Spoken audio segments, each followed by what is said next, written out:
Bom, boa noite. Nós vamos falar um pouco sobre a temática do penhor. Nosso grupo é constituído pela Evileide, eu, João Paulo Cristiano, Bruno e Gabriel. Uma breve introdução. O penhor ele vai estar previsto nos artigos 1431 a 1472 do Código Civil.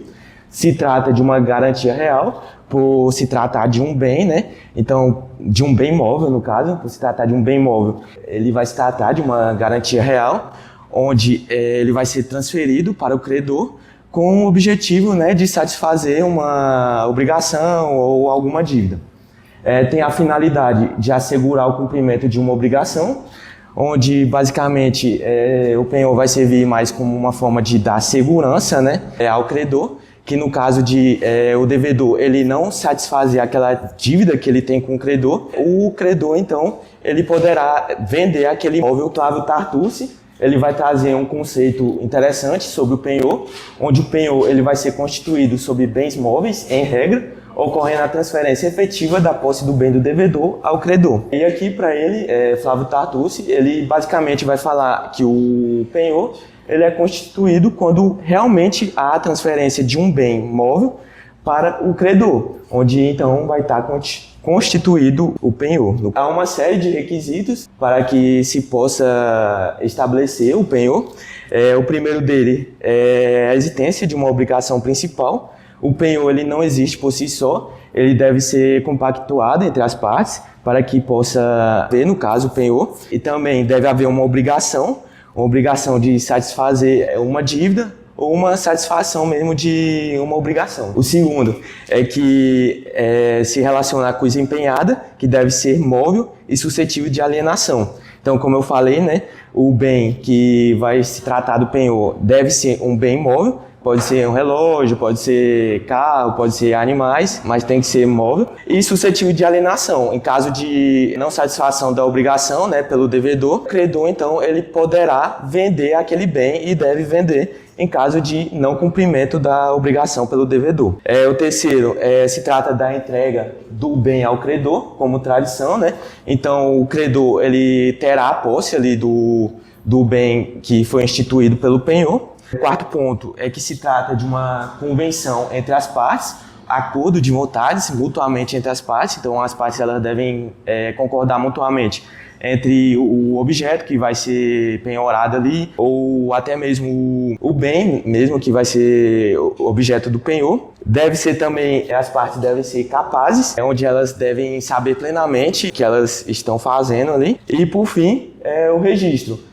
Quando é exigido por lei, né? Vai ser mais em casos especiais, quando se tratar do penhor industrial, o penhor mercantil, rural, entre outros, onde basicamente vai ser registrado em cartório de registro de imóveis ou até mesmo no Detran, onde for possível, no caso. As características do penhor. Garantia real. O penhor é uma garantia real, que recai sobre um bem específico, móvel ou direito, que pode ser executado em caso de inadimplência do devedor. É a relação do homem com a coisa, tudo aquilo que o homem pode se apropriar. Acessoriedade. O penhor é um acessório em relação à obrigação principal, ou seja, a existência dele ele depende de uma dívida ou obrigação. Como já foi dito nos requisitos, ele precisa de uma obrigação para existir.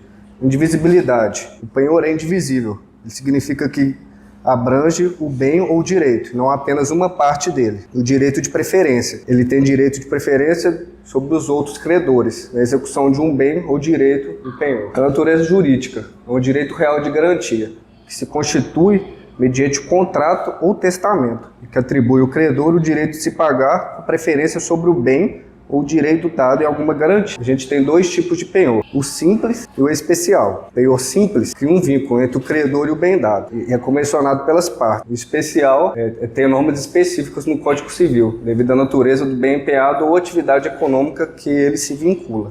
Em algumas espécies de penhor, o penhor rural, ligado à atividade rural, penhor de colheita ou de gado,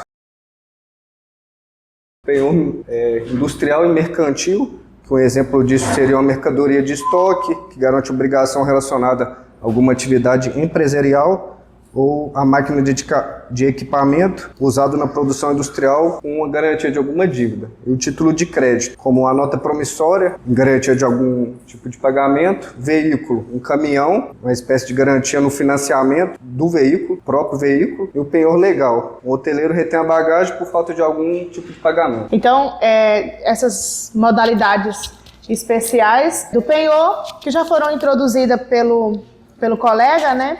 Ele vem trazer algumas especificações. São questões especiais possíveis que são previstas em lei, né? Então, o penhor rural, ele vai abranger tanto a questão agrícola como a pecuária e a agropecuária. Então, como funcionaria esse penhor rural? Dentro da agropecuária, por exemplo, seria o empenho, né, dos animais, por exemplo, né, de maquinários, que serão dados em garantia no penhor. Assim também como na questão do cultivo de grãos, por exemplo, né? E aí nós temos uma especificação interessante com relação ao penhor rural dos grãos, porque o penhor, ele é sempre de bens presentes, né? Não se pode dar como penhor um bem futuro. Aí nós temos a exceção no caso da produção de grãos, né? Mas ela pode ser dada a produção, mas ela tem que ser uma produção em andamento. E ela também recai sobre a produção futura, caso essa produção não satisfaça o valor do penhor. Ou seja, eu sou fazendeira, estou produzindo nessa safra desse ano, então, milho. E aí eu vou, então, fazer um penhor com relação à minha safra.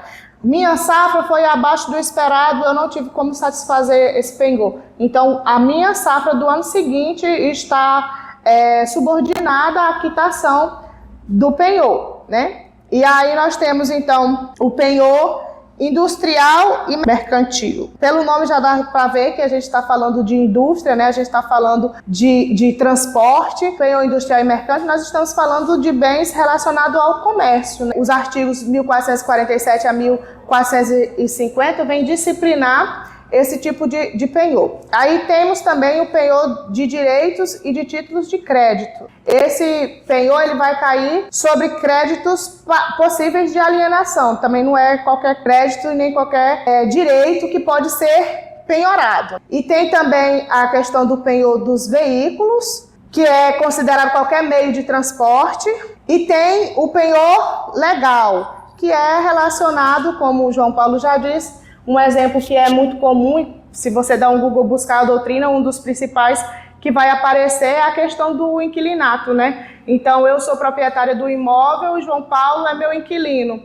Então, os bens dele, legalmente, já sem precisar do acordo da parte, que é uma outra exceção, né? Sem precisar do acordo da parte, ele fica suscetível a mim no sentido da quitação da dívida que ele tem para comigo, que é do pagamento do aluguel. Esses bens eles podem ficar retidos, os bens que ele tem dentro da casa, pode ficar retido até o pagamento do aluguel. E aí eu trago também as principais diferenças entre penhor, hipoteca e anticrese, porque é muito parecido, né? Quando a gente fala, inclusive quando a gente fala da exceção, que pode também acontecer, é raro, mas pode acontecer, o penhor sobre um bem imóvel, né? Então a gente já diz, não, então e qual a diferença para a hipoteca, né?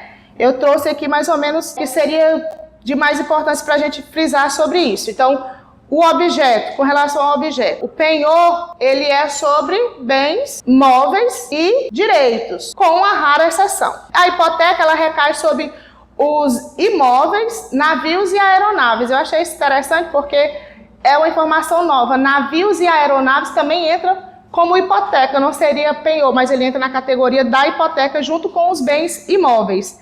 E a anticrese seria sobre os frutos e rendimentos de bens. Então, nesse caso da anticrese, é que seria esse acordo, esse contrato sobre o futuro, né? Sobre o que se vai produzir ali, dar-se garantia sobre o que produzir. Com a exceção, então, do penhor rural dos frutos de uma produção, nas condições que eu já mencionei.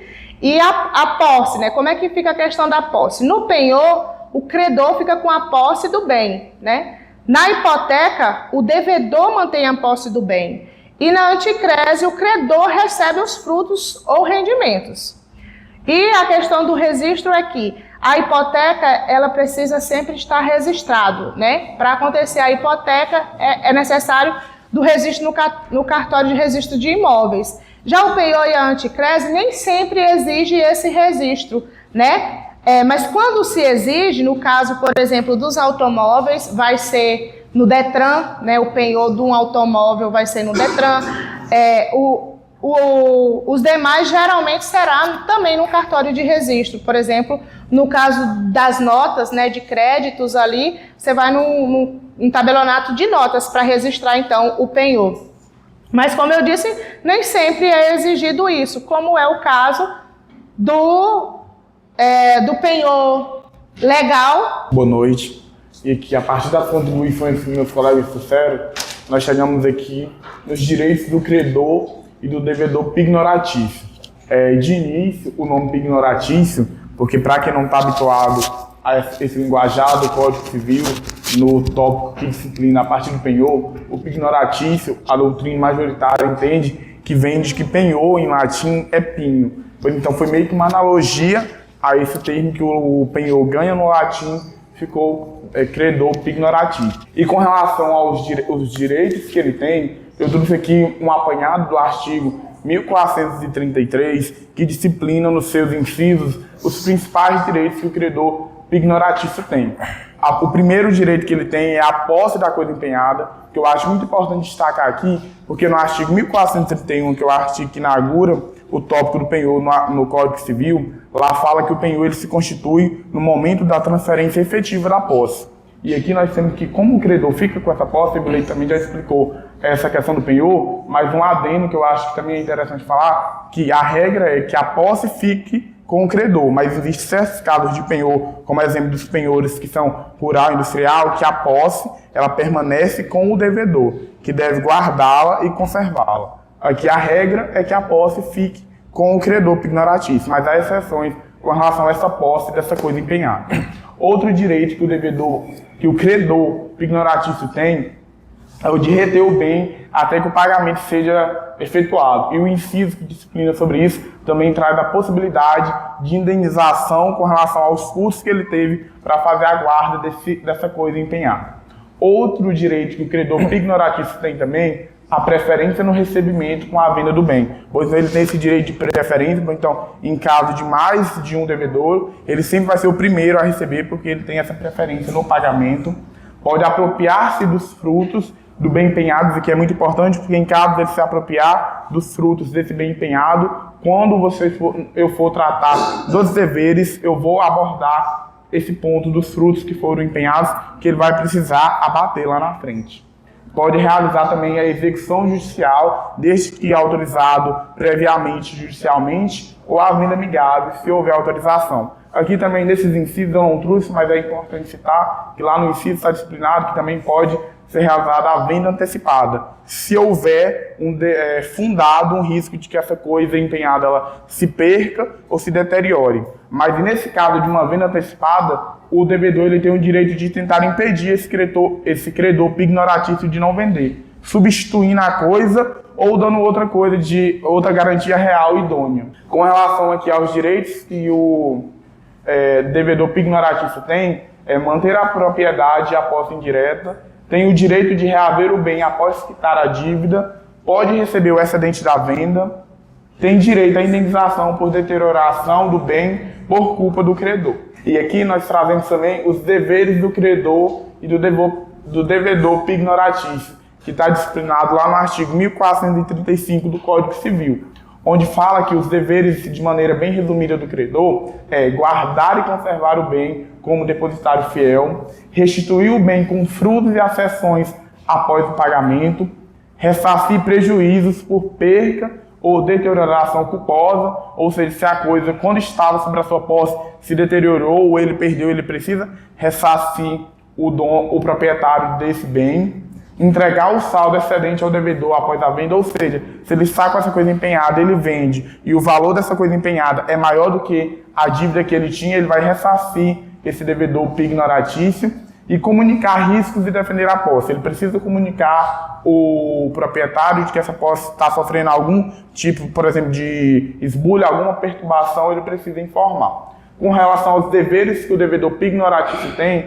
a gente pode elencar pagar a dívida no prazo acordado, reforçar a garantia se o bem se deteriorar, indenizar o credor por vícios ocultos do bem, não alienar o bem sem consentimento do credor e arcar com as despesas de guarda e conservação. Dito isso, a gente chega nos efeitos jurídicos que esses direitos e deveres que tanto o credor quanto o devedor pignoratício têm. Nós podemos elencar aqui, lá no artigo 1433 ao 1437, que trata as normas gerais do penhor, nós podemos elencar que o penhor confere ao credor o direito real de garantia e preferência sobre o bem. E aqui nós reforçamos a ideia de que dentro da classificação dos direitos reais, o penhor é classificado como direito de garantia, e esse direito de garantia garante uma preferência sobre o bem. O devedor mantém a propriedade, mas transfere a posse ao credor, que está lá exposto no artigo 1431. O bem ele não pode ser alienado sem autorização do credor. A inadimplência permite a execução e a venda judicial do bem. E após a quitação, o penhor ele se extingue e o bem retorna ao devedor. Dito isso, eu passo a palavra para o meu colega. Boa noite, gente. Vou estar abordando a questão da extinção do penhor. No inciso 1, ele extingue-se a obrigação. Essa obrigação ela se extingue quando o penhor, né, ele é pago, né, ele passa a ser pago, então essa obrigação ela se extingue, né. Também perecendo a coisa. No caso seria um exemplo, um veículo, né, você penhora, né, este veículo, mas ele pega fogo, de certa forma não tem como fazer o pagamento, né, então se extingue também. Renunciando o credor. Quando o credor ele renuncia, né, ele perdoa aquela dívida, né, então ocorre a extinção também. No inciso 4 vai falar confundindo-se na mesma pessoa as qualidades de credor e de dono da coisa. No inciso 5º vai falar assim, dando-se a adjunção judicial, a remissão ou a venda da coisa empenhada, feita pelo credor ou por ele autorizada. Então essa é uma forma de extinção também. E no artigo 1437, ele vai falar assim, o penhor só é considerado judicialmente extinto perante terceiros após o cancelamento do registro do penhor no cartório competente ou no órgão público correspondente. Então, tipo assim, você fez o penhor, né, um exemplo de determinado bem móvel, mas você fez o pagamento, mas ele não foi cancelado no órgão competente, né? Então, se ele não foi cancelado por terceiros, esse penhor ainda ocorre, né?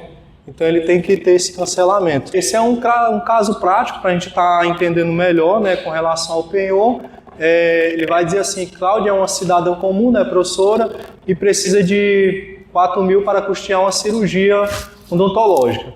Ela não quer fazer um empréstimo pessoal com juros altos, então procura uma agência da Caixa Econômica Federal que oferece a modalidade de empréstimo com penhor de joias, um tipo de penhor comum, né, previsto no artigo 1431 do Código Civil. A devedora Cláudia, né, credora Caixa Econômica, e o bem doado em penhor, um conjunto de joia de ouro avaliado em 8.000, né, e o valor do empréstimo 4.000. Como funciona o contrato, né?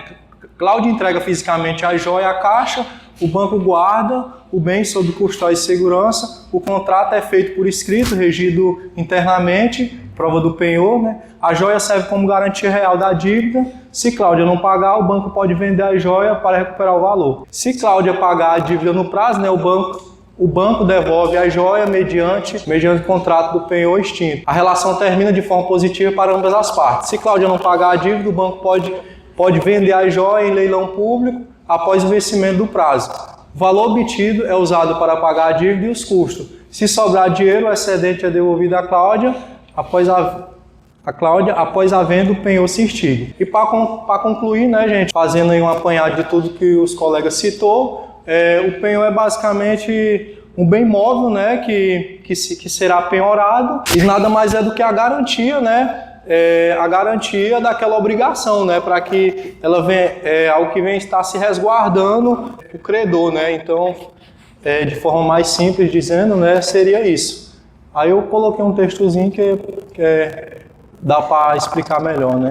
Conclui-se que o penhor, enquanto instituto de garantia real, desempenha um papel fundamental na preservação da segurança jurídica e no equilíbrio das relações obrigacionais. Ao vincular bens móveis ao cumprimento de uma obrigação, proporciona ao credor meios eficazes de satisfação do seu crédito, sem privar o devedor da possibilidade de acesso ao financiamento. Suas diversas modalidades demonstram a adaptabilidade ao Instituto às necessidades do comércio, da indústria e do setor agrícola, reforçando sua relevância nas relações mercantis contemporâneas. Assim, o penhor consolida-se como instrumento de confiança, proteção patrimonial e estabilidade nas relações econômicas, em consonância com o princípio da boa-fé e da função social do contrato.